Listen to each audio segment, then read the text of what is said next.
Beloved, for more than 2,000 years, humanity has lived under the weight of a profound misunderstanding, an expectation that has shaped religions, divided nations, and filled hearts with both hope and fear. It is the belief that the second coming of Christ is a future event, a moment of divine intervention, an appearance in time and space when a figure will descend from the heavens to restore order to a suffering world.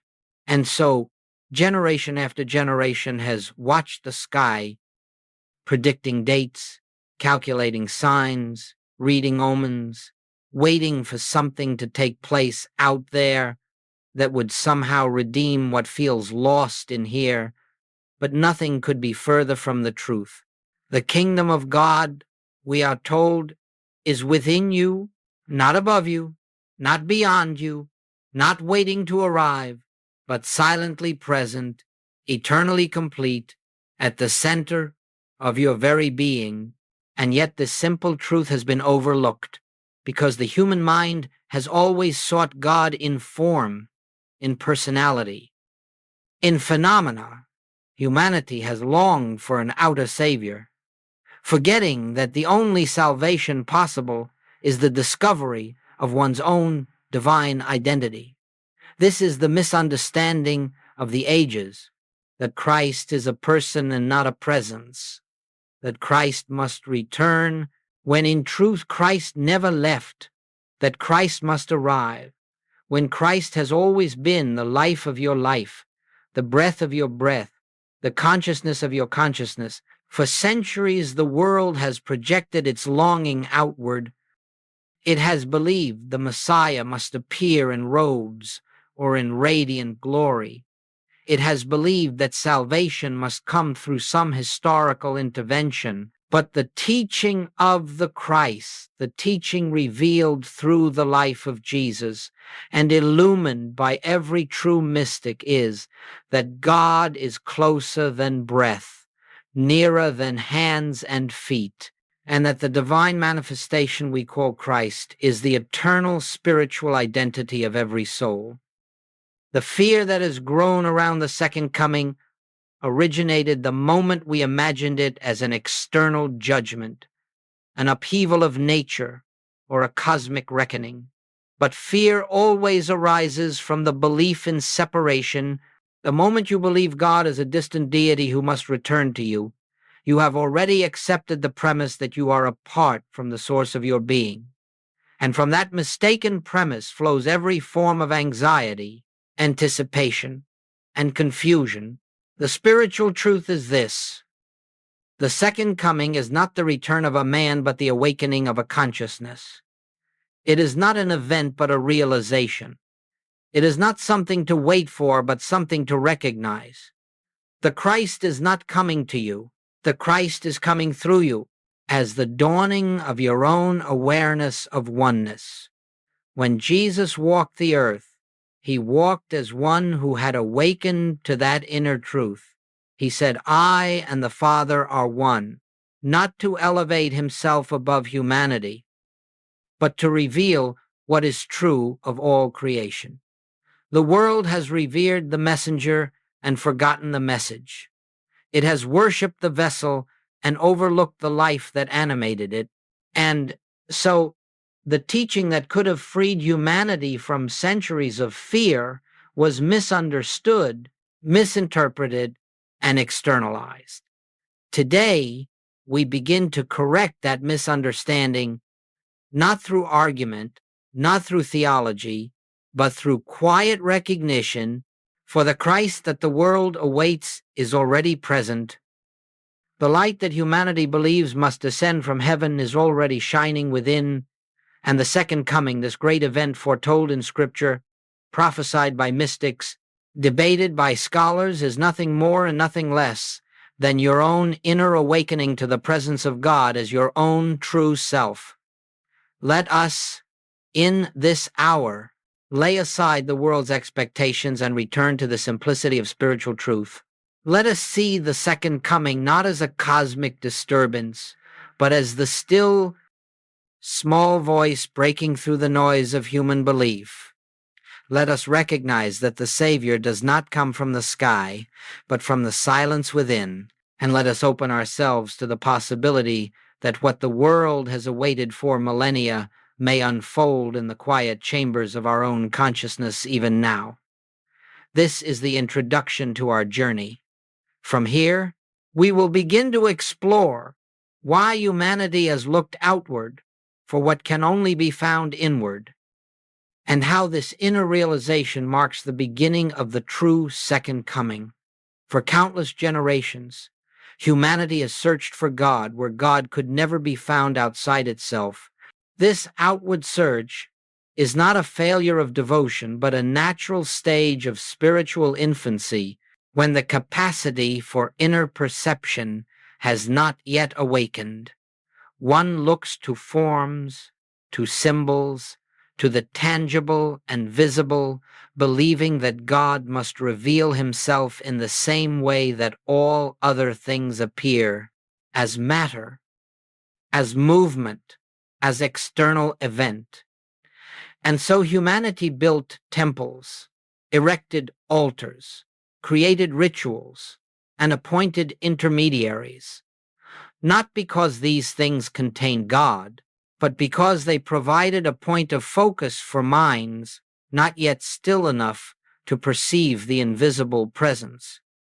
In this way, organized religion served its purpose.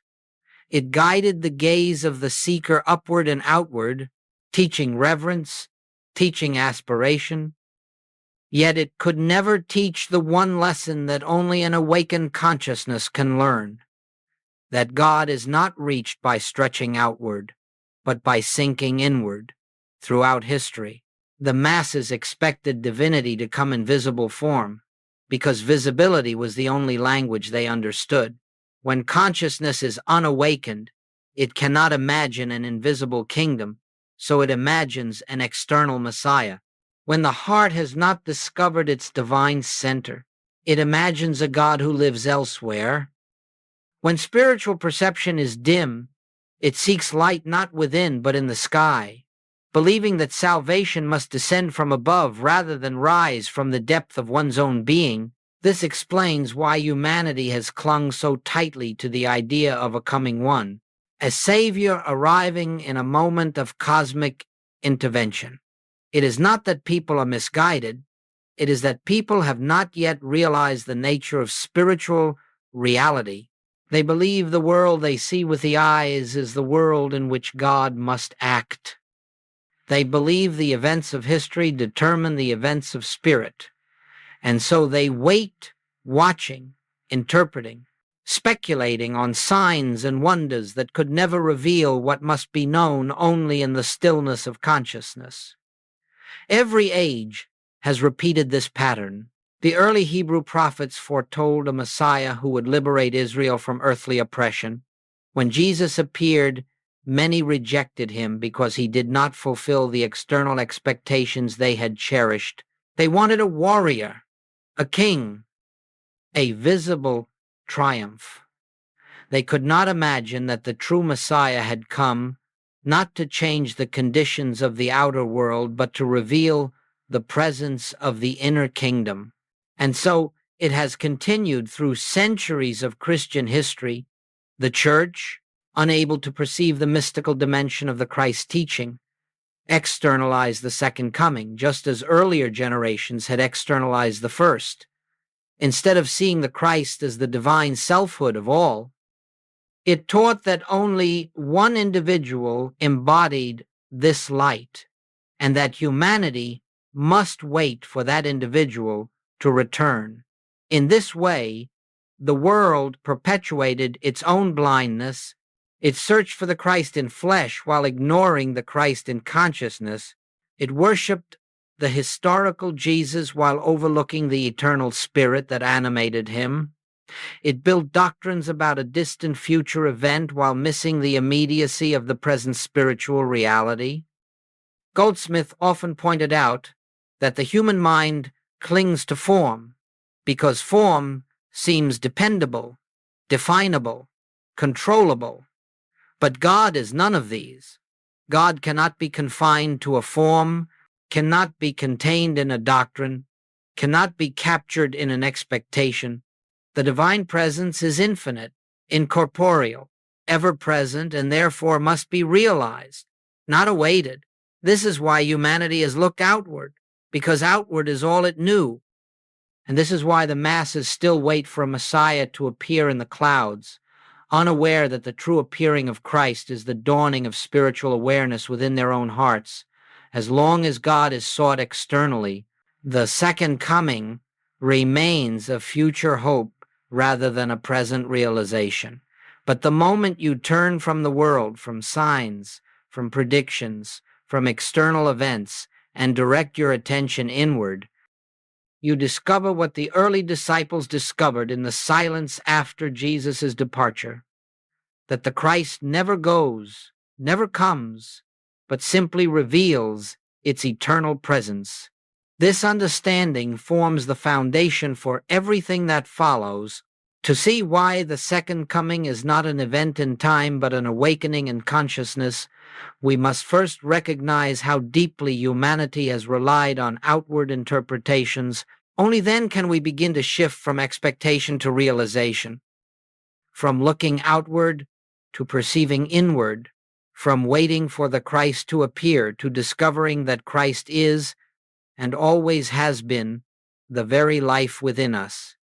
And now, beloved, we come to the heart of the mystery, the point where human expectation dissolves into spiritual revelation.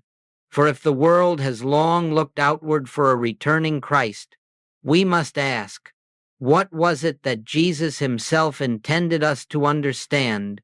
What did he reveal through his life, not in words alone, but in the consciousness from which those words arose?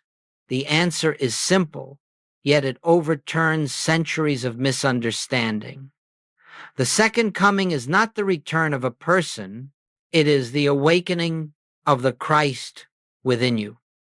When Jesus spoke, he spoke from the awareness that his identity was not limited to a Hebrew man born in Bethlehem. He spoke from the realization of the Christ, the divine sonship, the living presence of God, expressing itself as individual being. And when he said, "I am the way," he did not mean that his human personality was the way. He meant the I am, the divine identity at the center of every soul, is the way, the truth, and the life. Never once did he claim that this consciousness belonged to him alone. Never once did he imply that others should await his return in a body. Instead, he said, "The works that I do, ye shall do also." He said, "The kingdom of God is within you." He said, "Lo, I am with you always." These were not the promises of a man planning to return in the future. They were the declarations of a spiritual reality available to all who awaken to it. Joel Goldsmith understood this with a clarity rare in the world. He taught that Christ is not a person, but a state of consciousness God realized as the true identity of the individual. Jesus was the embodiment of that consciousness, the demonstration of what it looks like when a human being lives in perpetual oneness with the infinite. But what he demonstrated was not an exception.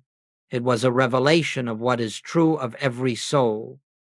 Therefore, the second coming is not the reappearance of Jesus in the flesh. The flesh could add nothing to your salvation. The second coming is the moment when you awaken to the same consciousness that animated him, the moment when you too can say, "I and the Father are one," not as a statement of pride, but as a recognition of truth. This is what Goldsmith called the inner christing, the dawning of spiritual identity, the recognition that the life within you is not separate from the life of God. It is not a human achievement. It is not the result of study or discipline. It is a divine revelation that arises when the mind becomes still enough to perceive what has always been.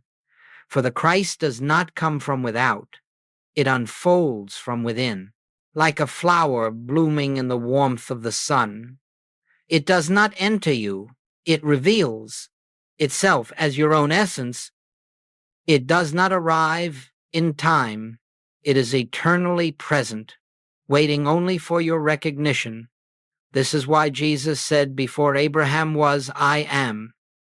He was not referring to the birth of the man Jesus, but to the timeless nature of the Christ presence, the indwelling I that has no beginning and no end. To look for Christ to return in the sky is to continue believing in separation. To wait for a future event is to deny the ever-present reality that stands before you now, whispering, "Here I am." The second coming is the awakening of this whisper, the unveiling of this presence, the moment when the veil of personal identity dissolves and the truth of your being shines forth. Goldsmith reminded us again and again, the Christ is the divine activity of your consciousness. It is the presence that heals, that guides, that illumines, that sustains. When you recognize this, even faintly, you have touched the beginning of the second coming. When the sense of separation begins to fade, the second coming has begun in you. When fear loses its authority and inner peace becomes your dwelling place, the second coming is unfolding. When you no longer seek God through effort, but realize God as the very foundation of your existence, the Christ has come, and so we say, not as metaphor, but as spiritual fact, the second coming is the unveiling of your true identity. It is not an external event. It is the awakening of God consciousness within the temple of your own being.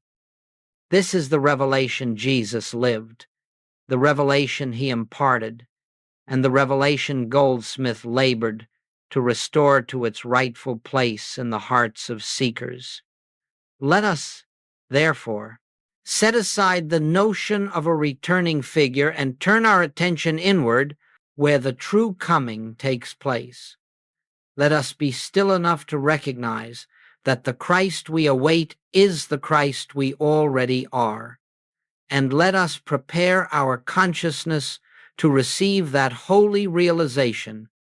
And now, beloved, we come to the sacred moment when the veil begins to lift, not because something new is entering your life, but because something ancient is being remembered. The world speaks of the second coming as an arrival, but in truth, spiritual realization is always an unveiling. Nothing descends, nothing travels, nothing appears from beyond. Rather, the mists of human belief dissolve, and you behold what has always been true. The Christ does not come to you. The Christ is revealed within you. It does not enter the heart. It becomes visible to the heart. It does not begin to exist when you awaken. You awaken to the fact that it has never ceased to be. You see, the divine presence is like the sun hidden behind clouds. The sun does not move. The clouds simply disperse. So it is with the Christ. You have never been separate, never been incomplete, never been outside the kingdom. But the clouds of belief, belief in personal identity, belief in two powers, belief in separation, belief in material existence as reality have obscured the light, and the moment these clouds thin, even slightly, a radiance begins to appear that is not of this world. This unveiling often begins quietly. There is no announcement, no trumpet, no flash of spiritual fireworks.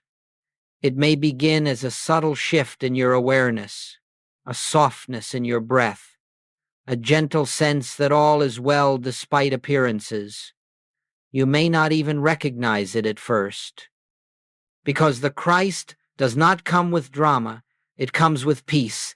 It speaks not with thunder, but with stillness. It reveals itself not in words, but in presence. Joel Goldsmith often said that spiritual awakening is the moment you realize you have been looking at life through a window clouded by centuries of human belief. As the window clears, you do not see a different world. You see the same world differently.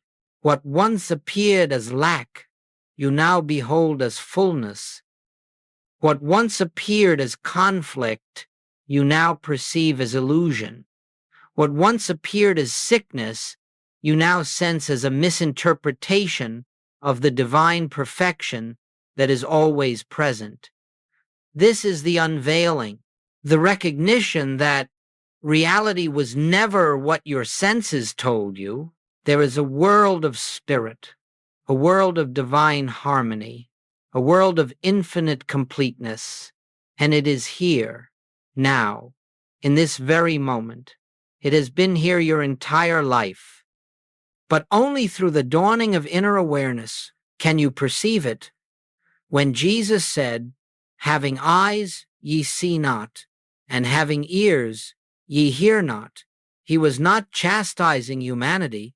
He was describing the condition of unawakened consciousness, which fails to see spiritual truth because it has been trained to trust only what the senses report. When the Christ unveils itself within you, you begin to see with spiritual vision.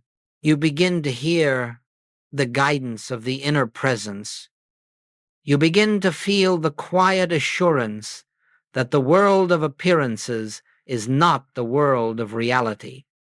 This unveiling is the second coming taking place in the depth of your consciousness. It is not a moment of emotional excitement. It is not the climax of spiritual effort. It is the gentle awareness that you are no longer looking at life through the lens of personality, but through the Christ mind. You begin to understand that your life is not separate from God's life, that your being is not separate from God's being, that your consciousness is the individualized expression of the infinite consciousness that we call God. When this awareness dawns, even faintly, the world begins to change, not because the outer conditions shift immediately, but because your perception shifts. You no longer identify yourself as a struggling mortal trying to reach a distant God. You begin to recognize yourself as the temple of the living God, the place where the Christ reveals itself, the transparency through which divine life shines. You may find that old fears lose their authority. Old habits of worry no longer hold you. Old patterns of seeking, striving, and searching begin to dissolve. You rest more frequently in silence. You move more gently. You act from peace rather than panic. You listen inwardly before responding outwardly. These are the fruits of the unveiling, and gradually the presence that once felt subtle begins to feel natural. The inner Christ, once glimpsed occasionally, becomes the atmosphere in which you live. This is how the second coming unfolds, not as a single moment, but as a continuous opening, a daily dawning, an ever-expanding recognition of the one life expressing itself as your very own being. This unveiling is available to every soul because the Christ is not bestowed. It is revealed. It is not earned. It is recognized. And in this recognition, you discover the profound truth. The Christ was never absent. The only thing that was absent was your awareness of it. Let us hold this recognition gently as we proceed, for the unveiling is not complete until every sense of separation dissolves, and this prepares us for the next stage of our journey. Beloved, Whenever humanity misunderstands spiritual truth, fear is the inevitable result, and few teachings have been as misunderstood or surrounded with as much apprehension as the second coming. For centuries, people have trembled at the thought of judgment, of endings, of upheaval. They have imagined cosmic disasters, divine wrath, the shaking of the world, the collapse of all that seems familiar. But these fears arise not from truth, but from the belief that God is separate from us, and that his appearing must therefore come as a disturbance to our lives instead of a revelation of our true nature. Fear always belongs to the realm of separation. Every fear you have ever known, fear of illness, fear of lack, fear of death, fear of failure, has arisen because you believed yourself to be a self apart from God. The ego self trembles because it knows its existence is unstable, temporary, uncertain. It imagines that life is a struggle for survival, and therefore it anticipates danger. When people project this fear onto the idea of the second coming, they paint a picture of divine intrusion rather than divine unveiling. But when you understand that the Christ is the very essence of your being, you realize there is nothing to fear. How could you fear the appearing of your own true self? How could you dread the coming of the very presence that sustains you, breathes you, loves you? The only thing that fears the Christ is the false sense of self, the ego, and it fears not because Christ threatens it, but because Christ reveals it to be an illusion. This is the root of the misunderstanding. The second coming is not the end of the world.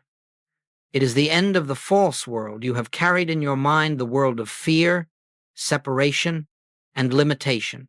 The world that dissolves in the presence of Christ is not the physical earth, but the mental realm of mistaken identity. And so when people hear that the second coming will be the end of the world, they shrink back in terror, never realizing that what ends is the world of illusion, not the world of reality. Consider this. When light enters a dark room, the darkness disappears, but nothing destructive has occurred. Darkness has no substance. It is merely the absence of light. When Christ consciousness dawns, the darkness of fear disappears in the same effortless way. Nothing collapses. Nothing is punished. Nothing is destroyed. Illusion simply yields to truth. Yet because humanity has believed that God is something other than the very life within them, the coming of Christ has been imagined as an invasion rather than a revelation. When God is perceived as external, his appearing seems threatening. When Christ is seen as other, his return feels like judgment. But once you understand that the Christ is the divine identity of your own being, the whole emotional atmosphere shifts. What once seemed fearful becomes deeply comforting. What once seemed threatening becomes liberating. What once seemed distant becomes intimate. Joel Goldsmith often said that every misunderstanding about God arises from the belief in two powers, one good, one evil, struggling for dominion. Fear thrives in this belief, but when the Christ is realized, you see that there is only one power, one presence, one life, one reality. In this recognition, fear dissolves, for what is there to fear when God alone is the substance of all being? This is why the second coming has been so misunderstood. People interpreted spiritual awakening through the lens of fear. They projected their own guilt, their own self-judgment, their own insecurity onto the idea of God's appearing. But God does not judge. God reveals. God does not condemn. God illumines. God does not destroy. God awakens. And so, beloved, let the fear of the second coming be dissolved once and for all in your heart. The only thing that disappears when Christ is revealed is that which never truly existed, the sense of separation, the false identity, the belief that you are alone in the universe.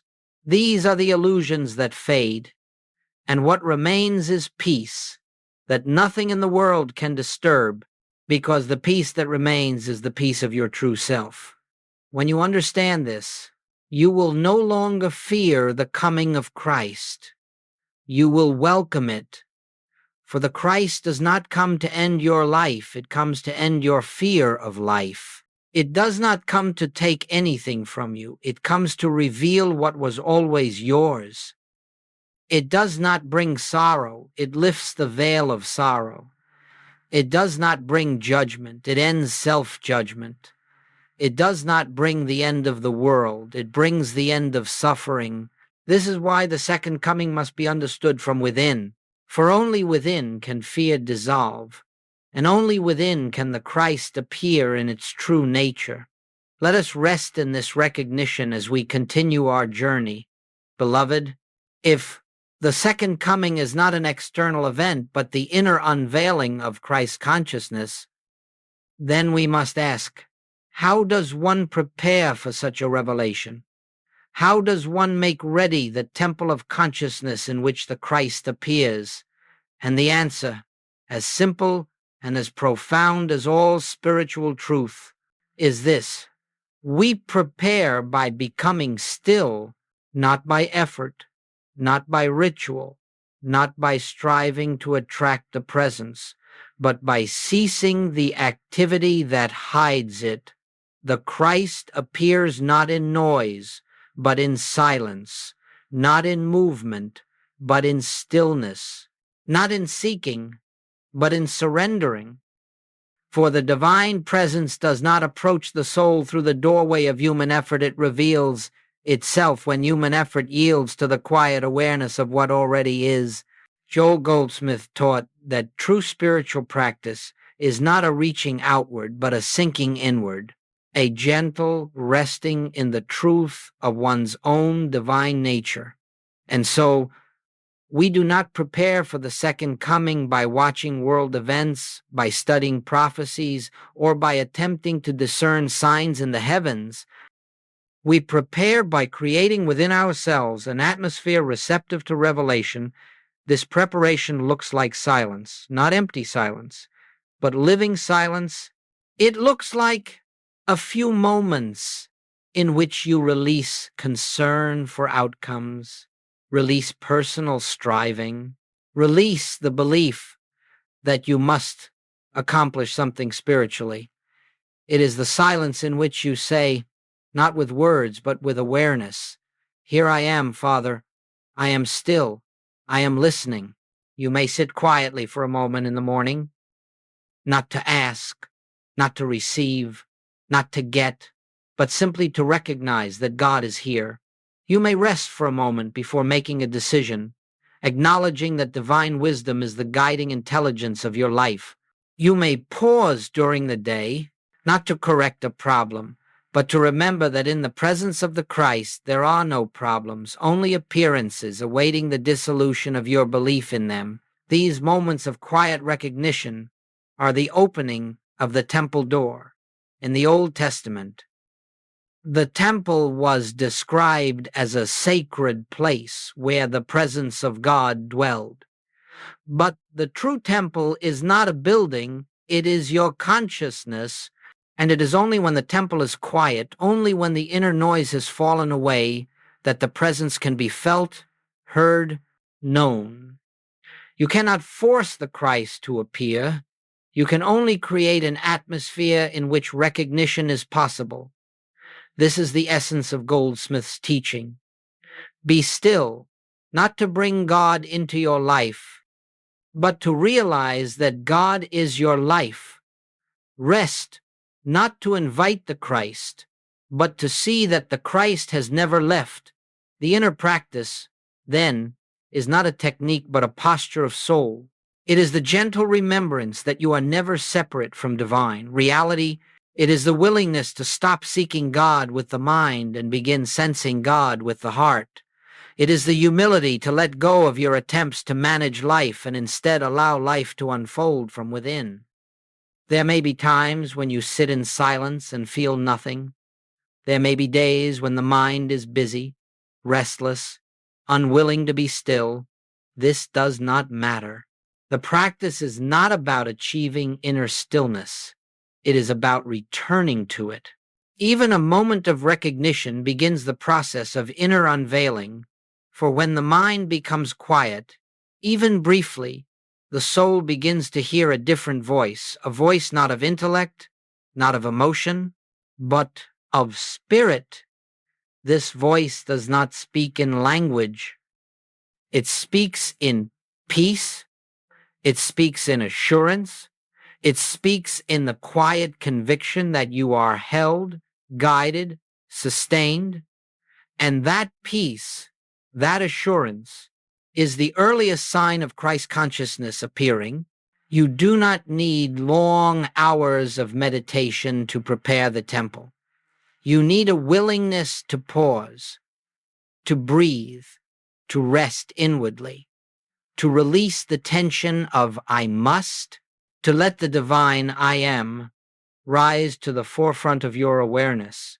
As you cultivate these moments of inner realization, something begins to happen without your effort. The mind becomes more transparent.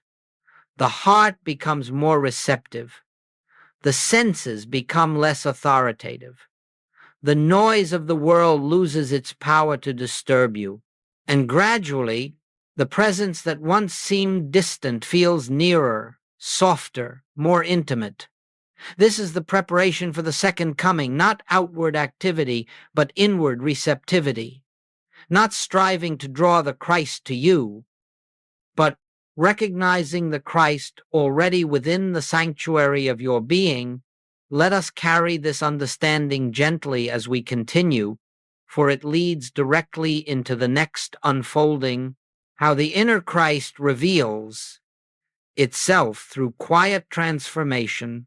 Beloved, the second coming does not announce itself with explosions in the heavens or with the trembling of the earth. It does not tear through the fabric of nature, nor does it shake the foundations of the physical world. It comes softly, as every divine revelation comes through a quiet transformation of consciousness. And so we must learn to recognize the subtle signs, the gentle shifts, the inner movements that reveal the presence of Christ unfolding within us. For when the Christ begins to dawn in consciousness, nothing may change outwardly in the beginning. The world may look the same, the conditions may appear unchanged, but you are no longer the same observer. Something within you has shifted its center of gravity. Something in you has begun to see life not from the standpoint of a separate self, but from the presence of the infinite within. One of the first signs of this inner coming is a softening of fear. Fear does not vanish overnight, but it begins to lose its authority. The things that once terrified you no longer have the same power. You notice that you respond differently, not with panic, but with a quiet assurance that something greater than circumstance is present. This assurance is not psychological. It is not based on hope. It is the beginning of the Christ appearing, the inner sense that you are not alone and never have been. Another sign is the loosening of personal will. You no longer feel compelled to control every detail of life. You begin to see that life unfolds more harmoniously when you allow the divine rhythm to guide you. Decisions become clearer, not because you think more, but because you resist less. The Christ within does the guiding, the revealing, the adjusting, and you discover that yielding brings more peace than striving ever did. There is also the emergence of spontaneous peace, a peace not tied to circumstances, a peace that appears without reason. You may be in the midst of challenge, yet you feel an undercurrent of stillness, as though something in you is holding you above the waves. This peace is not created by the mind. It is not the result of affirmation or discipline. It is the natural atmosphere of Christ consciousness beginning to permeate your awareness in the unfolding of the Christ. You may also notice that problems appear less solid, less threatening, less real. It is not that you deny them. It is not that you pretend they are not there. Rather, you perceive that behind every appearance is a divine reality, untouched by the situation. You begin to see disease not as a power, but as an appearance. You begin to see lack not as a condition, but as a concept. You begin to see conflict not as truth, but as misperception. And with this new vision, fear dissolves and harmony begins to emerge. Another unmistakable sign is the rise of compassion that is not of yourself. You find yourself more patient with others, not because you have tried to improve your character, but because you see through their behavior to the same divine self that lives in you. Judgment softens, criticism lifts. You begin to see the Christ in your neighbor, even when their behavior contradicts their true identity. This is the Christ seeing itself through you. Then there is the sense of inner guidance, which becomes more frequent, more natural, not a voice, not an instruction in words, but a quiet knowing, a direction that arises from silence, not from analysis. You begin to trust this inner movement because you recognize that it does not come from personal thought, it comes from the presence that guides all life. This guidance leads you gently, often unexpectedly, yet always with perfect timing. And perhaps the most sacred sign of all is the diminishing of the sense of me. You begin to sense that the life you had long called your life is not personal but divine. You are not living life. Life is living you. You are not thinking thoughts. Thoughts arise in consciousness. You are not creating good. Good reveals itself through you.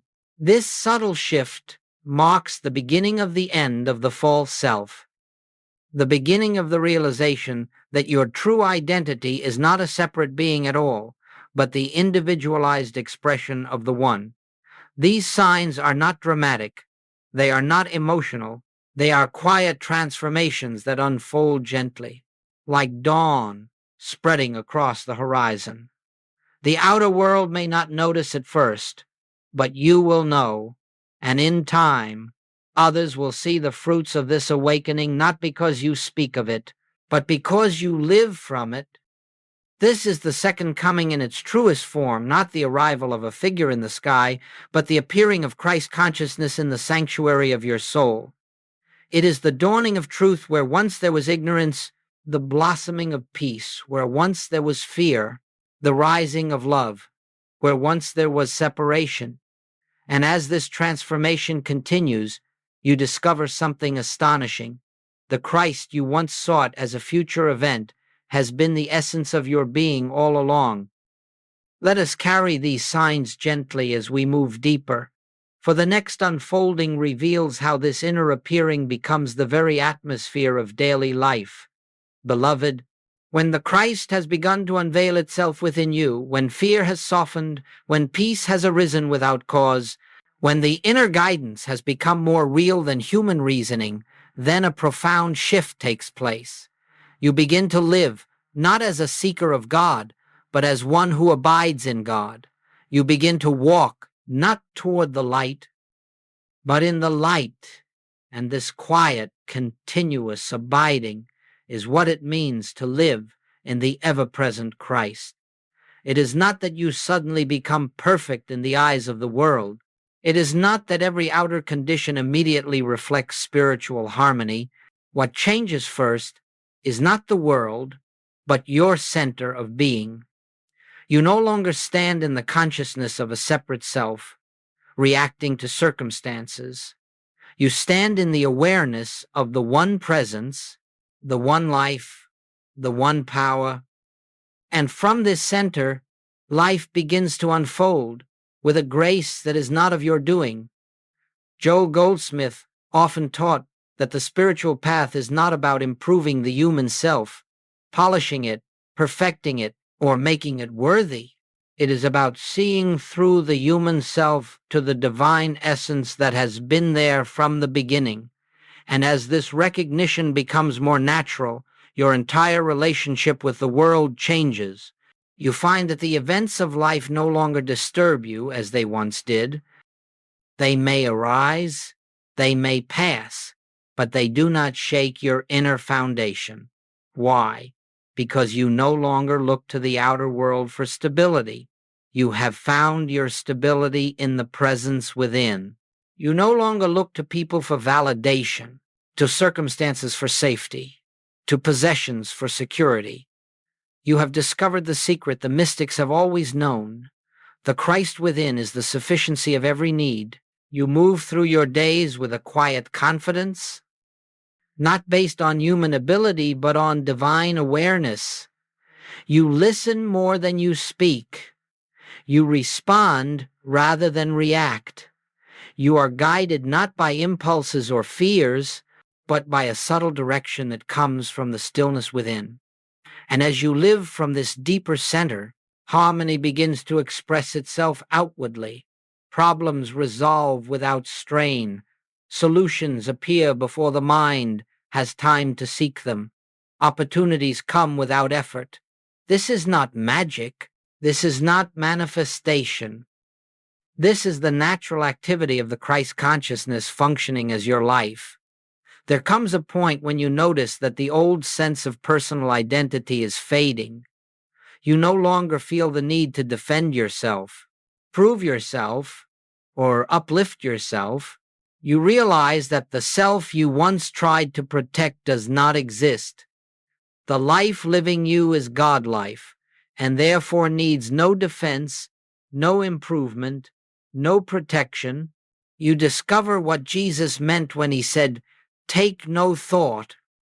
To the personal mind, it sounds impossible, but to the awakened consciousness, it is the most natural way of being. Another sign of living in the ever-present Christ is the diminishing of inner conflict. Even when outward challenges arise, your inner atmosphere remains undisturbed.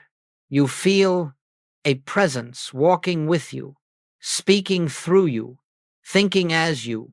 You find yourself receiving insights, clarity, and peace without effort.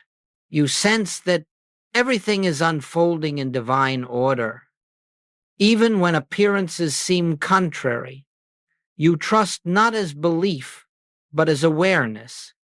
As this consciousness deepens, love begins to flow through you in ways you cannot explain. This love is not sentimental. It is not based on preference or personality. It is the natural radiance of the Christ. It flows toward those who love you and those who oppose you. It flows toward the stranger, the friend, the troubled, the joyful.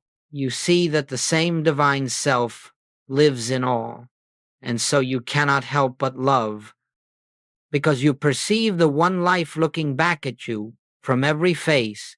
This love is not something you cultivate.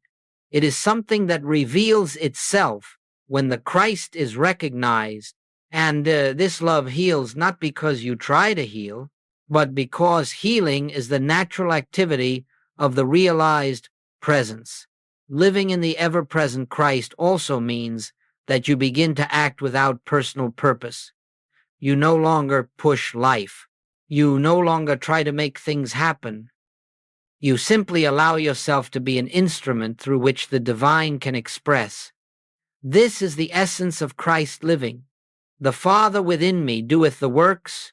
You discover that the works are done effortlessly when you step aside and let the presence function, and gradually life becomes simpler, not easier in the sense of escaping challenges, but simpler in the sense that you no longer divide your world into spiritual and material, sacred and ordinary, divine and human. You see the Christ everywhere. You feel the presence in all situations. You recognize that the kingdom of God is not a place, but a state of awareness. You understand that heaven is not a future reward, but the consciousness from which you live now. In this realization, you see that the second coming is not something that will happen, it is something that is happening now, always, eternally. Whenever a soul awakens to the truth of its own identity and living in the awareness of this truth, you cannot help but radiate peace, stability, compassion, and clarity, not because you try, but because the Christ consciousness is the atmosphere of your being. This is the life Jesus lived. This is the life the mystics lived. This is the life Goldsmith pointed to, a life lived in the light of realization, a life where the outer world becomes the transparency through which the divine shines. And as this realization becomes steady, you begin to understand the true meaning of salvation. Not deliverance from the world, but deliverance from the illusion of separation. Let us carry this awareness gently, for we now approach the final unfolding of this teaching. Beloved, as we come to the close of our time together, let us be very still for a moment. Let us rest in the awareness that nothing we have spoken of is a promise for the future, nor a prophecy waiting to unfold. It is a revelation of the eternal, an unveiling of what has always been true, quietly awaiting your recognition. The second coming is not an event that sweeps across the sky. It is not a moment when the world will be startled into awakening. It is the dawning of truth within the heart, the recognition of the Christ as your very own identity, your very own life. It begins not with miracles, but with awareness. It begins not with the movement of the heavens, but with the stillness of your spirit. You have sought God through many paths, many teachings, many practices.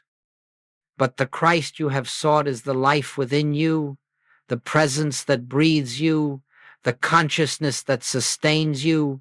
You have never been outside of it, not for a single moment. The only veil has been the belief that you are separate, the belief that God is elsewhere, the belief that salvation is a future event. And now that belief dissolves in the light of realization. The second coming begins the moment you turn inward and say, here, within me, is the presence of the living Christ, not as a theory, not as an affirmation, but as a quiet knowing. It begins when you stop seeking God as a power to influence your life and begin recognizing God as the very essence of your life. It begins when you rest not in human strength, not in human understanding, but in the divine eye that Jesus revealed and Goldsmith illuminated from this moment on. Let the Christ be the center of your awareness, not as a figure of history, but as the presence that is living you. Let this presence govern your actions, inspire your words, fill your silence, and guide your steps. Let it be the atmosphere in which you dwell, the peace in which you abide, the intelligence that directs your path. Do not be concerned with whether your realization is full or partial. Do not measure your progress. Do not analyze your experience. Do not judge your spiritual maturity. The Christ does not come through effort. It reveals itself through willingness. You have opened the door simply by listening, by contemplating, by letting these truths settle into the quiet places of your soul. The Christ does not wait for perfection. It shines wherever the heart is receptive.